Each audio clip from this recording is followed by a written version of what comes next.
Ground ball to second. Backman to Hernandez. Two-pitch swing. I guess he got him with a fastball.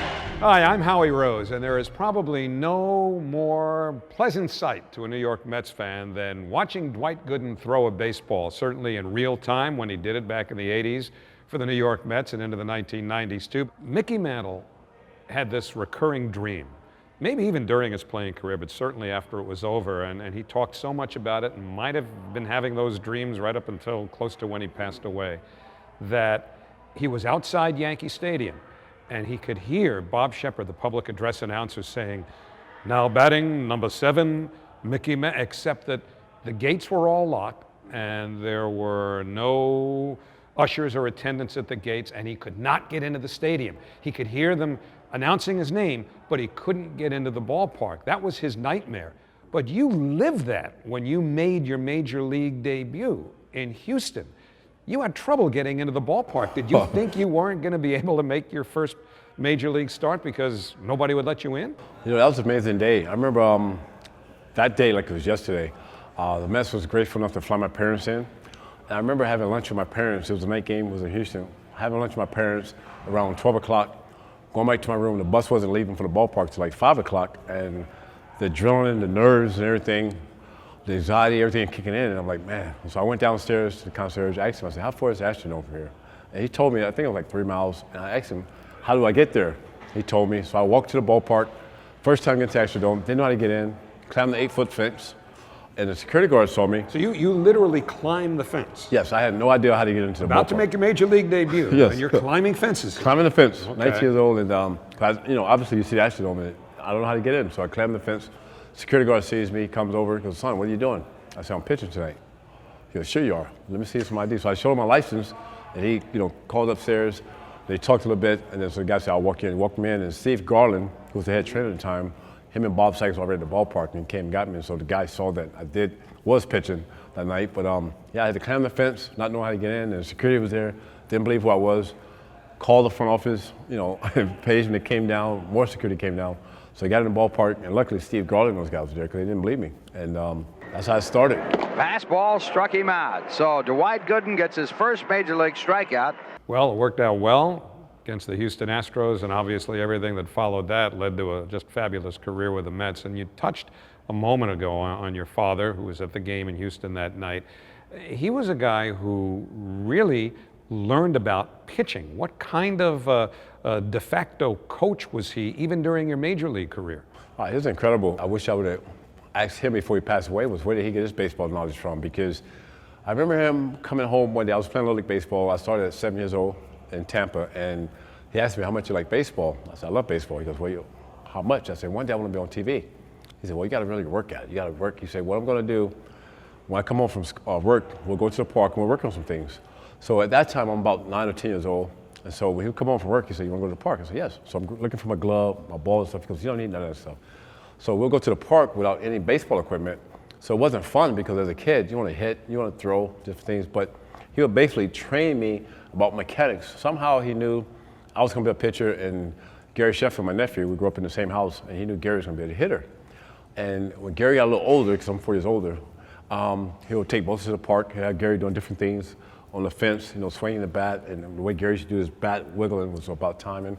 But with me, he'll have me there. It's almost like a scene from The Karate Kid, and I'm not making this up, where he balanced on one leg kind of thing. That's basically where I got my high leg kick from. He had me balanced, and then he talked about when the front foot land, your arm got to be in a certain throwing position. This would be point one, with point one with the arms, and if it's off, it's not going to be right. So we did all this for like 2 weeks, and I said, Dad, when do I get to the ball? He goes, you got to work your way up to that. So obviously, being the youngest guy, I would tell my mom, I said, well, you got me going to the park, you got me doing all this stuff, I don't really want to do it, I want to throw the ball. And she was like, Dan, my dad's name was Dan. He goes, if you don't want to play ball, you don't have to play ball. He goes, and then he asked me, he goes, you still want to play? I said, yes, but I want to throw the ball. He said, well, you got to work your way up to it. So probably not till I got about 12. Even though I was playing Little League ball, I'll practice with it, but with my dad, we never got the ball for about 2 years of training without the ball. We'd do different things with the arm motion and stuff like that. So finally, when I turned 12, we get there, he goes, okay, here's the ball. Remember the things we went through, and then he would catch me and throw the ball. So my dad basically taught me the mechanics first, way you set up and different things about it. If I'm trying to go down and away on a right-hand hitter and the ball's going up, I knew that my arm wasn't in the place where my foot landed. So I knew these things at a very young age. So by the time, obviously, when I got to the majors, 7 years later, I kind of knew what to do. And then plus, he had me, even though he coached softball, he had me on the softball team playing against grown men. So that kind of helped me play with older guys, even though obviously the names on the back of the jerseys was different. But just to have an idea of playing with older guys, I think that definitely helped me. And once I got to the majors, my dad, him and Mel had a good relationship. They talked a lot about my mechanics and what he had worked with me with, and it just translated to Mel even making it even better. Which was pretty interesting because sadly we lost Mel Stottlemyre recently, who valiantly fought cancer for years and years and years. And Mel was really, I guess, a second father to you. The relationship you mentioned just a moment ago between your dad and Mel could have been kind of delicate, because I could see where Mel would have said, hey, look, you know, you got to keep your distance here. This is the major leagues. I can handle this. But what kind of interactions did they have in helping develop you as a pitcher, even at the big league level? I think the one conversation that I remember the first time they actually had a conversation, Mel met him. We had spring training in St. Petersburg before we came to Port St. Lucie. I lived in Tampa at that time, which is only 30 minutes away. My dad was there at all the practices, and him and Mel met each other. But then I remember in the parking lot at Huggins Stengel was getting ready to get on the bus to go to the airport and open the season in Cincinnati. When I made the team, him and Mel talked a little bit. And my dad had one of these big satellite dishes in his backyard. Back then, cable would get WR. And after every game or pitch, I always had to call my dad first before I talked to the media. And then Mel, he'll ask me, he goes, you talk to your dad, what do you guys talk about? And then my dad would come on, they just talk a little bit. And so some of the same stuff that my dad told Mel that he worked with me with, Mel was on the same page. Mel would ask me, man, where did your dad learn that stuff from? Did your dad ever coach before? I said, no, not that I know of. He just loved baseball and watching. So, but my dad, they never interfered with each other. A lot of times I would tell my dad, this is what we're working on, me and Mel. He never said, work on this or work on that. We'll basically just go over the game. If there's a certain situation where he thought I probably should have went with a curveball, and I didn't or something like that, he would talk about it. But it never, Mel never went into it. Like you said, Mel could easily say, hey, you know, I'm a big league coach. He could have easily said that, but he never interfered with anything. So it was a good teamwork. And I was lucky enough to work with Mel later in my career, obviously with the Yankees. My dad had passed away, and so Mel was the guy. And then even off the field, being away from home, as you mentioned, my second father, Mel was great. He'll come by my room sometime on the road, or he'll call me and say, hey, how you doing? Are you feeling homesick or anything like that? And you can talk to me about anything you want. So I relied on Mel a lot when I was away from home, because I was a mama's boy, believe it or not, at 19. Well, certainly there was a lot of stuff that you had to talk to them about once the first suspension came down in 1987. And I'm sure that there were, you know, remorseful feelings just from the standpoint of disappointing your dad, disappointing Mel.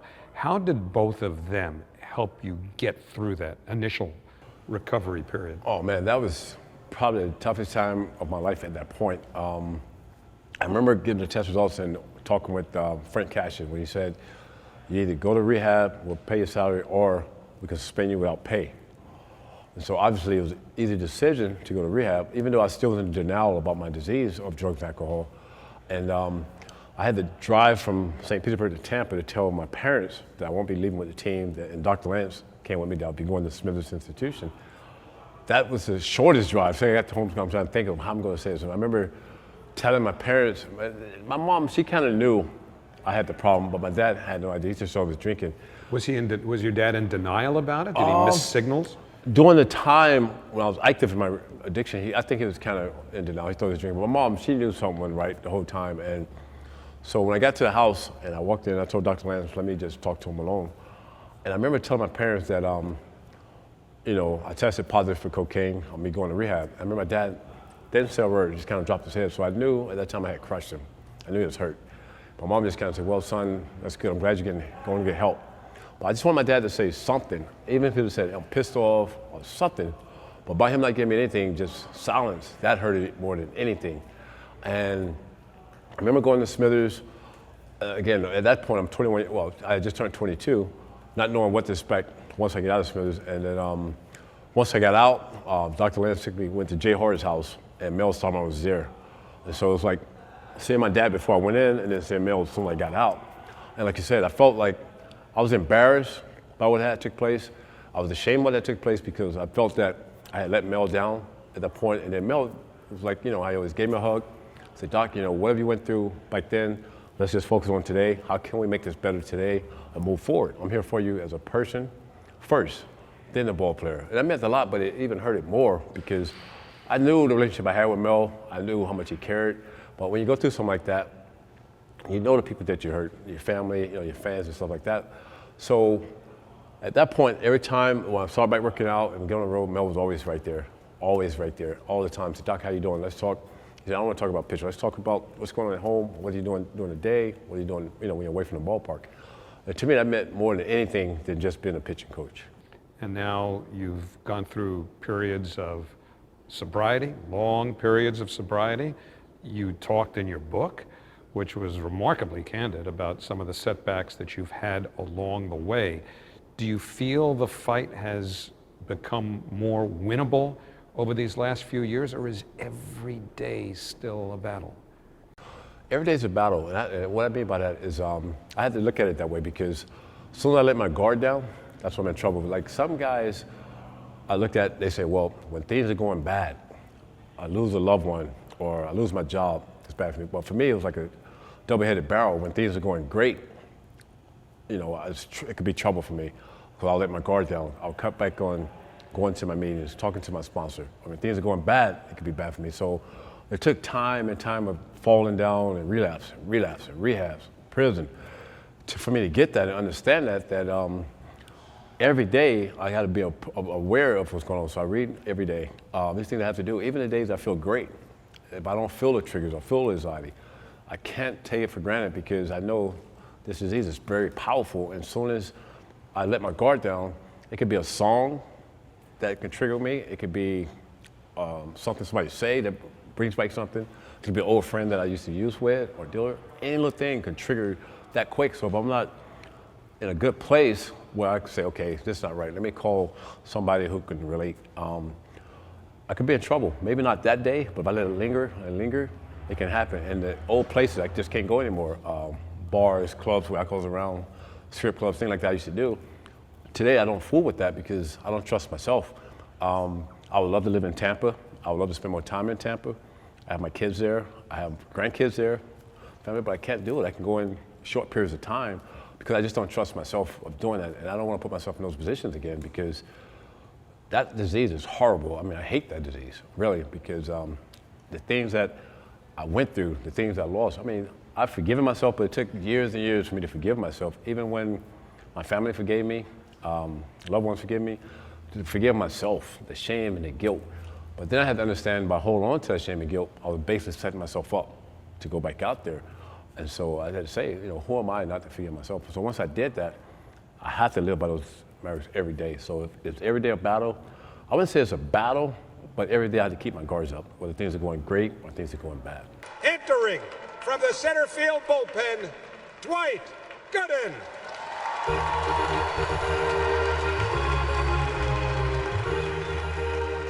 I will never forget the day that you were inducted into the Mets Hall of Fame. And you probably wouldn't remember this little part of it, but I remember talking to you. We were talking in the press conference room before the ceremony started, and you said you were really nervous. You were really nervous about how the fans were going to respond to you. And at the same time, you had written in your book, which came out a little bit before that, of how you went through periods of not feeling, even today or up to that point, that you deserved the affection and the adulation you got from fans. And yet, when I introduced you at Citi Field and you walked up to that podium, you nailed the speech. I mean, you had everybody cracking up when you started to thank your kids for being there, and you had a few kids, and you say, hang in with me, I got quite a few to mention. But it seemed as though, as nervous as you were before, the way that crowd responded to you that day might just as well have had you on the mound at Shea Stadium in 1985. What did that enable you to draw from in terms of feeling that you were entitled to that love? Oh man, you know what? Just when you were saying that, it brought back those memories and up there. And But do you remember how nervous you were? I was very nervous to go up in front of the crowd, and because like I said, I really hadn't been back to Shea. I pitched that one game with the Yankees and then the Rockies, but I really hadn't been able to face the fans since 1994. I got suspended. And just in 08, I was in prison. I'm sorry, in 06, I was in prison. At that time, I had wrote down a speech what I was going to say, but then when the fans gave me that ovation, I said, I don't need this. I don't need to read anything. I just go from my heart. And everything I said just kind of came out. You know, it just flowed with the fans, and they gave me that energy that they always gave me. It was kind of like in '85 when I would be on the mound, I get 2 strikes on the batter, everybody standing up clapping, they want that strikeout. I got that same type of adrenaline when I was giving that speech. It was like the fans, and when I say this, and I mean this from my heart, it's like they are a part of me. Even from when I was 19 and came to the park, 87, the first time I was suspended, I came back to Shea, the pitch, and then that day felt like I did belong because I had so much doubts and, you know, I had let the fans down so many times, not only as a Met, but even when I had retired, getting in trouble, going to rehabs. So if they had a booed, I would have understood it. I would have understood it, but I never remember a time getting booed at Shea Stadium. And then I thought that day, I'm like, man, I don't know if I really deserve this. It's great to be inducted to the Mets Hall of Fame, but the numbers speaks for that I deserve, but the off-the-field stuff really says you don't. That's where I felt them inside. But the fans told me that you're okay, you're one of us. That's why as part of the speech, I remember saying that I'm taking a part of you guys into the Hall of Fame with me. And I really meant that because at Shea Stadium, I always felt safe for some reason on that mound. I always felt safe. And that day was like, for us baseball, even though the World Series were great, the no-hitters were great, also great, but probably if I had to pick one thing that's meant the most to me, it would probably be that day. Because I felt a part of the fans were a part of me as well. And we was feeding off each other. Thank you. I appreciate all the support. And a part of you will be going into the Mets Hall of Fame with me. So when you come to Citi Field now, even if you're just meeting with a relatively small number of people in one of the suites, does that continue to fuel your sobriety? Because now you can buy into the fact that they do love you, they've been with you through the ups and downs, not only on the field, but in your personal life. Does that help you lock into where you need to be now, or is that overstating it? Oh, no, you're right on. It definitely does, because I feel like I can just be myself now. And what I mean by that, it's not like I have to go out and prove anything to anybody that, hey, look at me, I'm good today. I can just be myself, just who I am. And a lot of times when I get to the stadium, before I walk in, a lot of fans, they want autographs, take pictures. I'm going to do that until it's time for me to go in, because I just feel like, not that I owe it to them, but I love doing it. I just feel like they've meant so much to me, not only as a player, but as a person, because so many times, through the ups and downs, they could have turned their back, and they was always there. They always said, Doc, we love you. And when you're not playing, it means even more, because they're talking about you as a person now. Obviously, they appreciate what you did, but a lot of stuff I couldn't have done without the fans' support and giving me the energy they gave me. So anytime I'm at the stadium, it's just my way of saying thank you to them and being a part of what they're doing, as well as I'm always been a Met at heart. But I love going to the stadium and talking with the fans and reminiscing and taking pictures and hearing the stories and all that. I love doing that stuff. I do a lot of stuff, and I love sharing my story at rehabs, especially dealing with teenage recovery centers. It's a program where kids get in trouble with drugs. Instead of going to jail or prison, they have a shelter they send them to for 12 to 14 months, and then they try to rebuild them. They go to school and they go to meetings and stuff like that. So going there and sharing my story with them and let them know that first time I started drinking and drugging and getting in trouble, I was their age, 19, 20, and bowing 25 years later, here it is. Now I'm here talking with you guys. You have an opportunity. So, but by doing that, share my story at jails, rehabs, and stuff like that, it's also therapy for myself as well, because I'm reliving that. And then it's also reminding me of what can happen if I let my guard down. So even though they're getting stuff out of that, I'm getting stuff out of that. And what I tell people, it's like the mess that I made, I'm turning that mess into messages and just sharing it and just passing it along. Let them know it's a better way, and that you're not alone. And when I tell them they're not alone, that's powerful for me too, because I need to hear that, because for a long time, it was hard for me to pick up that phone and tell my sponsor, tell somebody how I'm really feeling, because I don't know how they're going to judge me or what they're going to think about me, instead of saying, hey, this is how I'm feeling, this is what's going on, help me right now, I'm not in a good place. I couldn't do that, and part of that was because it could be part ego, because like when you're playing baseball, if my curveball wasn't working or fastball working, I knew how to fix that. I didn't have to call anybody. But with this addiction, I was trying to do it on my own, and I can't do it on my own. Somebody had to teach me how to do it, and I had to let somebody know and trust somebody that this is what's really going on, this is really how I'm feeling, and not worry about how they're going to judge me or what they're going to think about me. And then understanding that other guys are going through similar situations, but it took a long time to get to that point. So that was a deep message for me to pass to them, that you're not alone, because I had to understand that and believe it and trust it. So Doc, when you talk about it meaning recovery, an ongoing process really for the rest of your life, you mentioned those phone calls you'd have to make to a sponsor at times. Is that something you continue to do even now? Do you get to periods where you need to pick up the phone and say, hey, I'm in a little bit of a gray area here, talk me through this, or have those days passed? No, I still do it.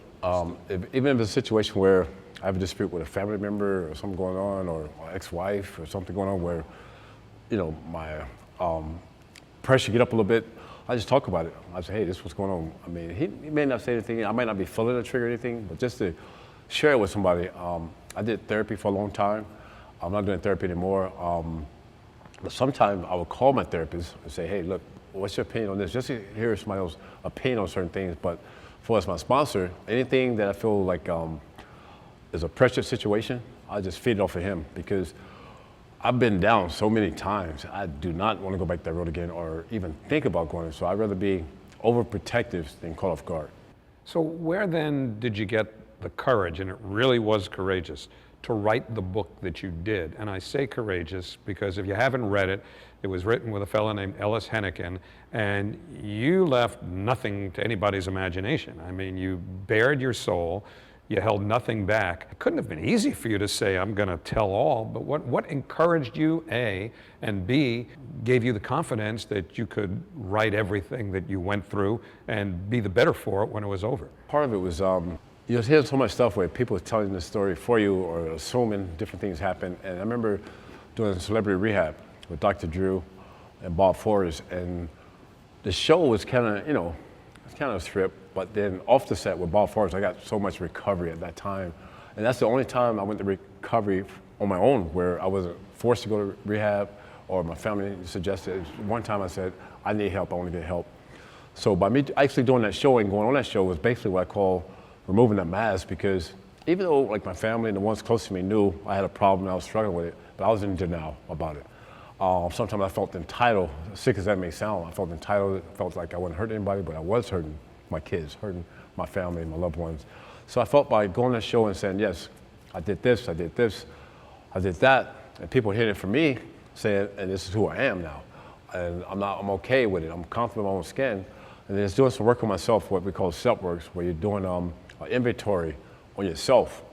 And then I remember looking back at it, I said, man, this stuff, I'm in a good place now. This would be a good book right here to help somebody out there that's struggling, because they talk about it in the program about you can't keep what you have unless you're helping somebody else and being okay with who you are. And I had to get to the point where I knew for a fact that I wanted to stop using, because at times I was like, well, I want to give up this, certain things.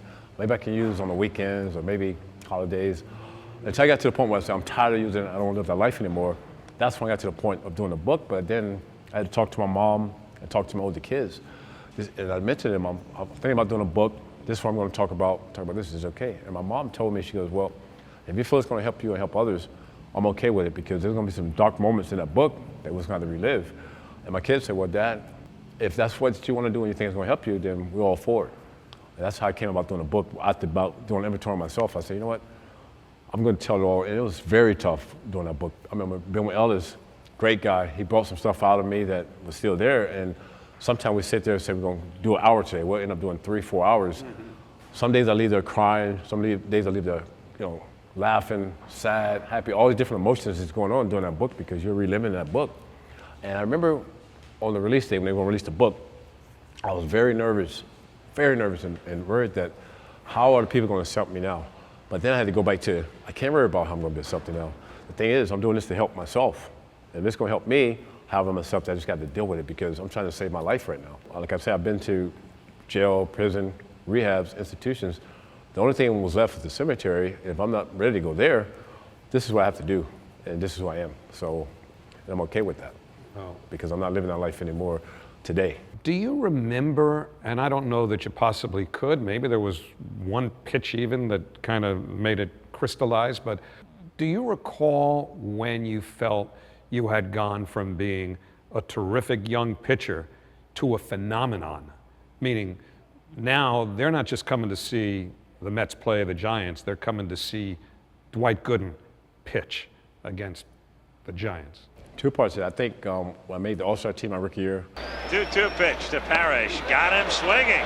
So Dwight Gooden leading the bigs in strikeouts. Strikes Parrish out. And he strikes him out. And Gooden strikes out the side. I having Nolan Ryan, who was my childhood hero, tell me, "Nice to meet you. I look forward to watching you pitch every fifth day. I always tuning in watching you pitch." Told me that at the All-Star game in 1984. And the other one I was saying, 85, as you mentioned, when Nike put me up on the billboard down in Times Square and the crowds, and then been on Time magazine. At that point, I knew, even at 20 years old, and Gary Carter being my catcher, he made sure I knew that. He said, "Doc, when you pitch, you know, it's more than a game now." And I accepted it. I wanted that challenge. So when I pitched, I knew it was almost like it was like an event. And just hearing the fans tell me that and stuff like that, and then I'm aware that the crowds are bigger. And so when I pitched, to be honest with you, I wanted to shut out. I wanted a complete game. I wanted at least 10 strikeouts. I felt that that's what the fans were there to see. So there's no disrespect to the opposing teams, but a lot of times if we scored 1 or 2 runs, I didn't care if we didn't score any more runs. I just wanted to build a mound that particular day. And then between starts, I would get myself ready for that game. And it was more than just baseball at that point, even though I was living a childhood dream. But I accepted the challenge. And Gary Carter played a big part of that. You know, like if I was up 10-0, he still wanted me to pitch like it was 1-0. And so at that time, we just knew it was bigger than a game and the people was there. And I accepted that challenge. Tom Seaver once talked about a game that he pitched against the Chicago Cubs in 1969, middle of a pennant race, first big series the Mets had ever played, and he had a perfect game going into the 9th inning and lost it with 1 out. But he said that that night he felt that he was having an almost out-of-body experience. Did you ever feel that on the mound? The only time, I think in '85, I think the first 4 or 5 games started like okay, and then I hit a roll somewhere there in the middle. I think it was in Dodger Stadium, where I didn't know till after that game, but me and Gary, we didn't throw a curveball until the 8th inning. And I ended up getting a shutout. In the 9th inning, they had 3 lefties coming up. I think it was Mike Scioscia, Terry Whitfield, and I want to say Greg Brock. And Davey came to the mound. It was 2 out there. Davey came to the mound and said, "How you feel?" And Gary Carter said, "He's fine." We had a Roscoe warming up and getting those 3 guys, striking those guys out. And I think that's what turned it for me right there that year. That's when I felt like, not only do I belong, but it could be something special. I can really dominate right here. So how much a part of your life would you like baseball to be from here on out? A big part. Baseball, I still love baseball. I mean, unfortunately, baseball is not number 1 right now. It's, you know, obviously God, then my recovery, then baseball, my family. A lot of guys here say, "Man, why aren't you coaching?" The thing is, I still have 2 younger kids. I have an 8-year-old daughter. I have 5 grandkids now. And I have a 14-year-old son. You realize that hurts. Well, I know it. Dwight Gooden has 5 grandchildren. 5 grandkids. For those of us who go back that far, that's painful. Yes, and my 14-year-old son, he's going to high school next year. And so, even though they're in Maryland, but I try to be there as much as I can for them, because my older kids, I miss their school activities, I miss their little league games, I miss a lot of stuff. Either I was playing baseball or I was active in my addiction. So my younger kids, my grandkids, I want to be there for them for all the stuff they're doing. So for his coaching, all that stuff, that's way on the back burner now. Well, one of the happiest sights that a New York Mets fan ever enjoyed was watching Dwight Gooden on the mound at Shea Stadium. I would submit that to look at Doc today and see how healthy, how happy, how comfortable with himself that he is every bit as rewarding to Mets fans as what they saw you do on the mound. I'm so happy that you're in the place you're in right now, and I hope you stay there forever. Thank you. It's always good to see you, Howard. And those words means a lot because we go way back. Thanks so much for the time. My pleasure. Thank you too, buddy.